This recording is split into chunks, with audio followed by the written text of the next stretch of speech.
lecture of your new chapter, which is the foot over bridge. Okay, so students, in the last lecture, we will discuss about what is the function of foot over bridge. After that, we will discuss about the components of foot over bridge with the help of one figure. So you can see that this is the figure in which there are number of components are there. Okay, and with the help of this figure we will discuss about what is the components of foot over bridge. After that we will discuss about which are the types of foot over bridge. Okay, so generally three types of foot over bridge are there. First one is deck type foot over bridge, second is through type foot over bridge, and at last it is semi through type foot over bridge. Now what is the difference between all these three types? So in deck type of foot over bridge, your floor system is resting on top chord.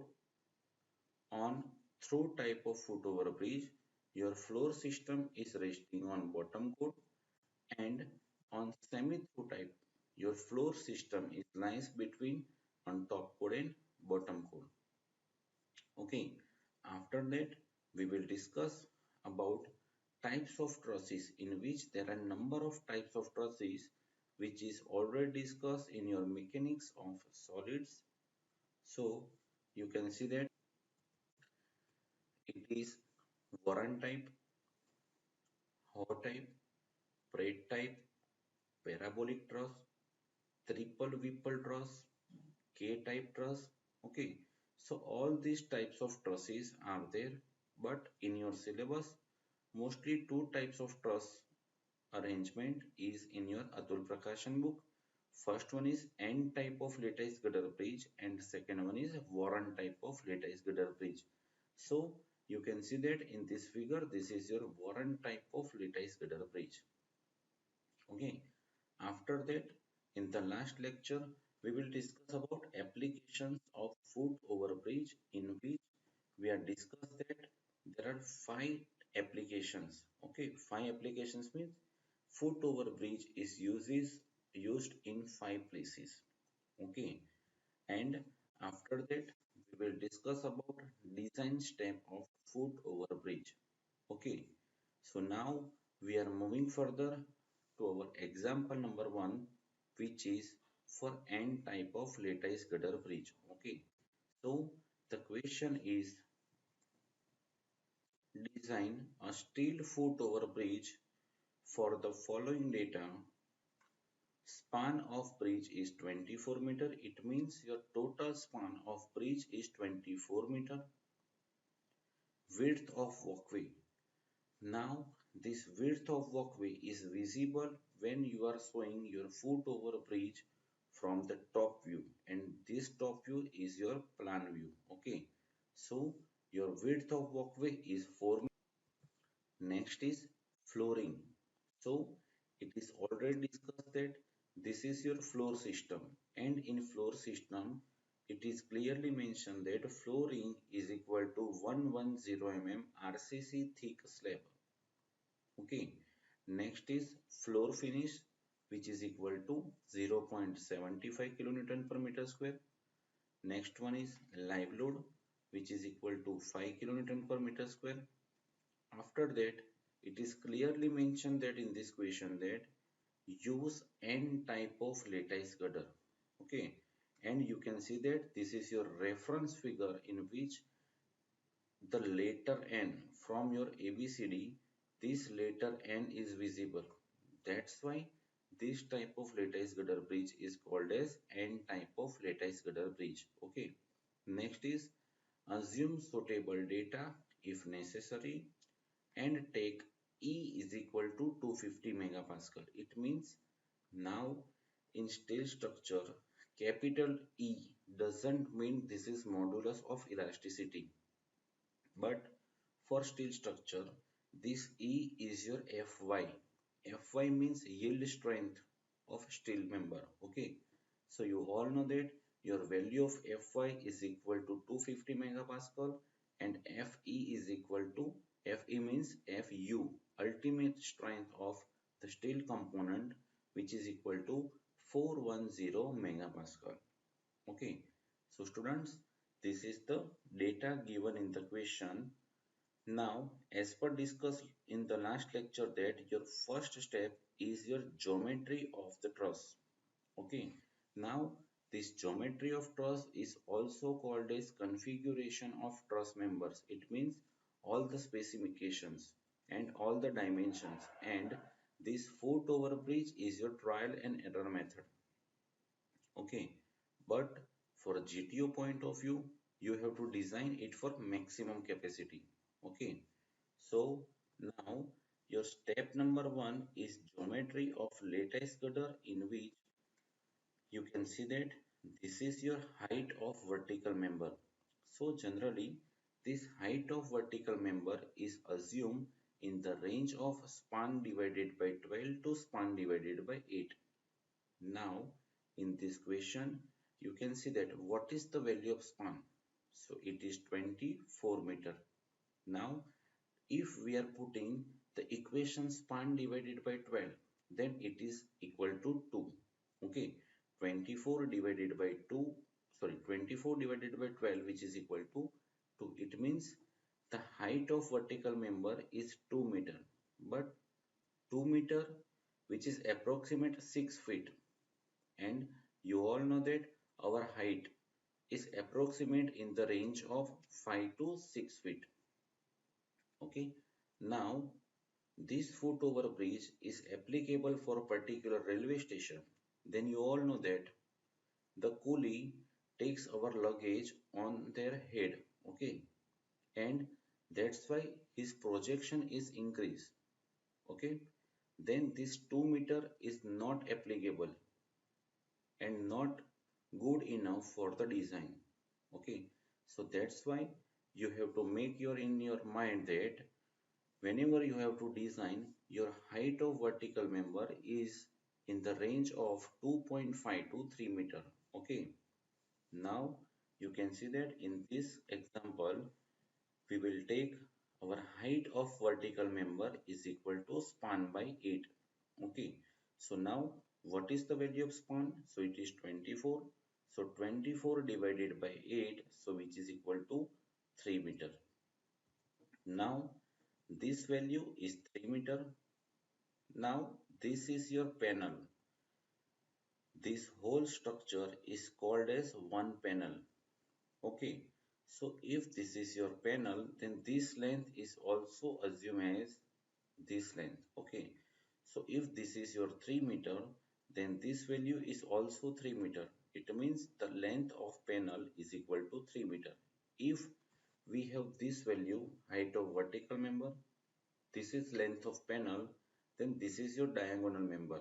So with the help of Pythagoras equation, we will get our answer of length of diagonal member, which is equal to under root 3 square plus under root 3 square. So we will get our answer 4.24 meter. Okay, so students, after completing all this data, we will moving further to this figure. Now this figure is very most important figure, because you all know that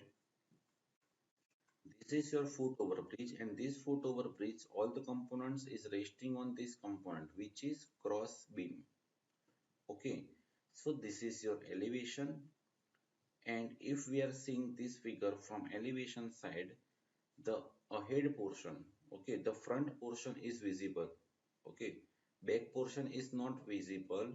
So it is assumed that this type of structure is constructed over here, and similar construction is also constructed at this portion. Okay, now this is your elevation and this is your plan.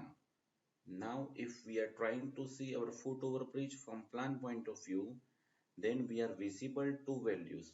First one is this is panel length, and second one this length. This length is width of walkway, and in the question you all know that it is clearly mentioned that width of walkway is equal to 4 meter. Okay, now in this example, our second step is to design for this component. This is our cross beam. Okay, so your first and last cross beam is called as end cross beam, and rest of cross beam is called as intermediate cross beam. Okay, so now your step number two is design of cross beam. So you can see that in this figure, this is your intermediate cross beam which takes the load half from this side and half from this side. It means your intermediate cross beam takes the full load while your end cross beam takes a half load. So that's why if we are designing it for full load, then compulsory it is passed for half load. Okay. So this cross beam takes major three load. First one is sulfate of RCC slab. Second one is floor finish, and at last it is live load. So now what is the value of sulfate of slab? So it is density into thickness. So in the question it is clearly mentioned that the RCC slab is 110 mm thick. Okay. So 25 into 0.11, so you will get your answer 2.75 kilonewton per meter square. Now, the value of floor finish and live load is directly given in the question as 0.75 and 5 respectively. So, after calculating all this value, we will get our total answer, which is 8.5 kilonewton per meter square. It means in this figure, 8.5 kilonewton per meter square is acting. Now, half of the load is transferred to this cross beam, and half of the load from this side is transferred to the this cross beam. It means this cross beam takes 3 meter load. So this 8.5 kilonewton per meter square is multiplied with 3 meter. So your load per meter length is 25.5 kilonewton per meter. Okay. After transferring this load at this point, but you all know that whenever you have to design any component, then the self weight of that component must be taken into the consideration. Okay, so the self weight of cross beam, which is equal to 0.5 kilonewton per meter. So your total answer is total load, which is equal to 26 kilonewton per meter. Okay, now this is total load, but this load is your working load. Now we have to convert this working load to factor load by multiplying some factor of safety, and it is 1.5. So you will get your answer 39 kilonewton per meter. Okay. Now your maximum factor moment. Now you have to convert 39 kilonewton per meter load to both the main members, and this main members length is distance between these two main member is 4 meter, which is equal to your width of walkway. Okay, so your maximum factor moment is WL square by 8, because you all know that whenever it is simply supported beam and it's take UDL throughout the span, so the equation is WL square by 8, and you will get your answer 78 kilonewton into meter. And at the same time you have to find out reactions Ra and Rb. Now this length is 4 meter and UDL is acting throughout the span, then your Ra and Rb is WL by 2 WL by 2. So you will get your answer 78 kilonewton.